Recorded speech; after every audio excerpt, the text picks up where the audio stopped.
Kita semua pasti menyadari bahwa resesi ekonomi itu hal yang biasa atau normal dalam bernegara. Bahkan selama 75 tahun beragam resesi yang Indonesia sudah lewati. Namun jujur, efek COVID kali ini beda. Jangan underestimate. Dalam informasi Oktober 2019 setahun yang lalu, kita sudah menganalisa bahwa tahun 2020 dan tahun 2021 Indonesia akan mengalami pelambatan ekonomi. Turun ekonominya. Analisa kita ini kita infokan padahal dunia belum ada COVID. Namun kita sudah mengatakan ekonomi Indonesia tahun 2020 dan tahun 2021 akan mengalami tren melemah. Melemah karena orientasi kelola ekonomi negaranya memang tidak pro UKM. Sementara UKM di Indonesia tulang punggung 97% angkatan kerja. Di sini kita harus menyadari bahwa setiap negara itu beda-beda sifat alami ekonominya. Sayangnya kebijakan sejauh ini dari pejabat negara masih belum ke arah UKM. Itu yang menjadi alasan mengapa kita belum mengatakan ekonomi akan kuat Indonesia saat ini. Indonesia banyak penduduknya, kuat sumber daya alamnya, menjadikan domestic consumption Indonesia itu kuat di dalam negeri. Fakta yang terjadi hingga saat ini adalah kejomplangan ekonomi yang besar atau parah antara pengusaha besar oligarki BUMN dengan UKM. Sejak zaman Presiden Soeharto yang memang mengikuti maunya kapitalis Amerika dan Barat, yaitu menggunakan trickle down ekonomi di mana yang atas disiram biar yang atas ngucur ke bawah. Fokus waktu itu adalah membuat 200-an orang konglomerat yang akan membangun ekonomi dan mengalirkan ekonominya ke bawah. Tujuannya agar pemerintah gampang pegang kendali ekonominya. Pegang saja orang-orang kaya ini dengan rapat rutin di Tapos. Full kendali di bawah Pak Harto, mau ke kiri ataupun mau ke kanan, terserah. Puncak kekesalan rakyat ditekan adalah people power bergerak menjungkalkan rezim otoriter 32 tahun tersebut. Setelah itu, pasar menjadi bebas. Namun entah bagaimana bebasnya hanya sebentar. Ketika UUD Undang-Undang Dasar 45 diubah tahun 2002, masuk lagi kapitalis dengan lahirlah BUMN Incorporated. Zaman Bu Mega, zaman Pak SBY, dan puncaknya saat ini.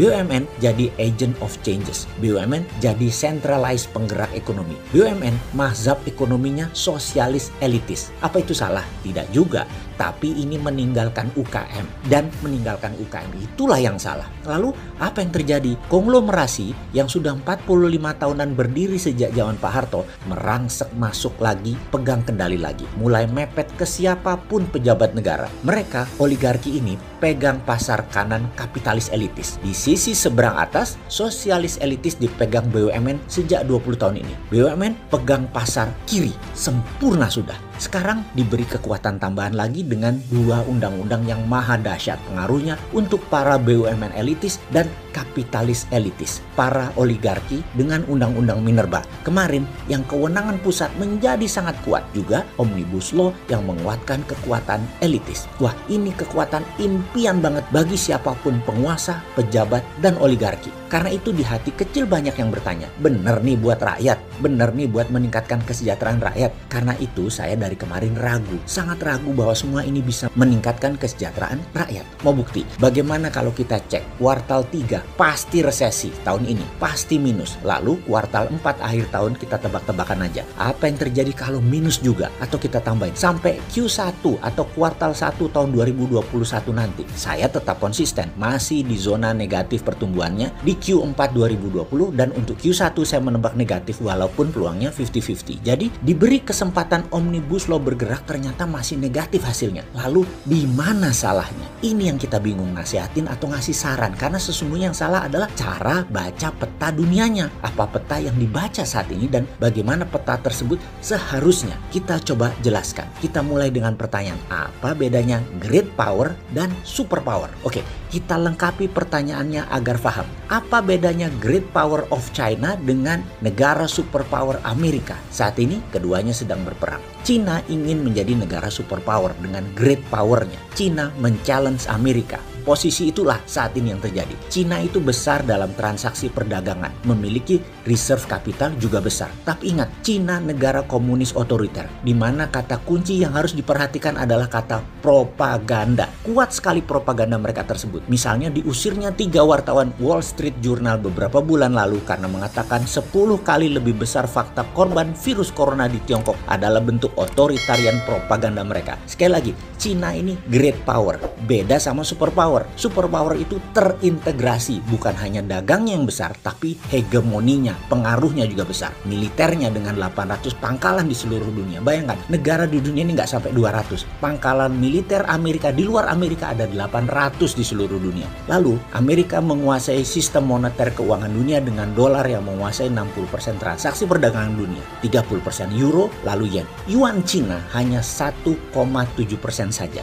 Ingat ya, yuan hanya 1,7% dan posisinya surplus lagi terhadap Indonesia. Surplus itu kalau kita mengadakan transaksi bilateral, yang surplus yang untung. Jadi dalam yuan dan rupiah nanti siapa yang untung, yang teramat sangat? Wes, jawaban dewe ya. Sistem ekonomi yang dinamakan global supply chains itu dikuasai globalis cabal. Misalnya dunia otomotif di Indonesia. Part mobil tersebut ada yang dari Costa Rica, Rumania, Thailand, dan belasan negara lainnya. Dengan dibuat shutdown-nya efek COVID yang bergantian, ekonomi dunia menjadi tidak bisa ditebak. Itulah mengapa kita menyebut economic warfare. Situasi ekonomi saat ini dalam keadaan ketidakpastian karena perang. Karena pertumbuhan di Cina, supply demand sedang diserang oleh Amerika, maka strategi supaya Cina tetap survive bagaimana? Cina punya reserve currency dolar mulai menipis. Karena itu Tiongkok akan pakai proxy agar dapat dolar dan yuannya yang oversupply terpakai. Misalnya Tiongkok ke Indonesia, invest FDI, Foreign Direct Investment. Dan ingat, FDI asing itu di otak mereka adalah bagaimana mendapatkan dolar. Produknya kalau bisa ya untuk ekspor, keluar dari negara produsen untuk ekspor untuk dapat dolar. Tapi Tiongkok pintar, yang dari Indonesia dibeli dulu pakai yuan atau deliverynya produk ke mancanegara tadi, Tiongkok akan menerima dolar. Tetap saja Tiongkok perlu dolar. Sekedar mengingat, kerja sama jual belinya pakai yuan, tapi produknya yang nanti dibeli Cina pakai yuan adalah barang yang Tiongkok akan jual lagi untuk menghasilkan dolar. Apakah Amerika diam saja? Ya enggak lah. Yang Amerika lakukan agar investasi direct Tiongkok tadi tidak menghasilkan dolar bagaimana? Negara yang menjadi konco dalam tanda petik temannya Tiongkok yang terima yuan dicoret statusnya dari negara berkembang menjadi negara maju. Jadi mulai ngerti mengapa Indonesia dikeluarkan dari negara berkembang jadi negara maju.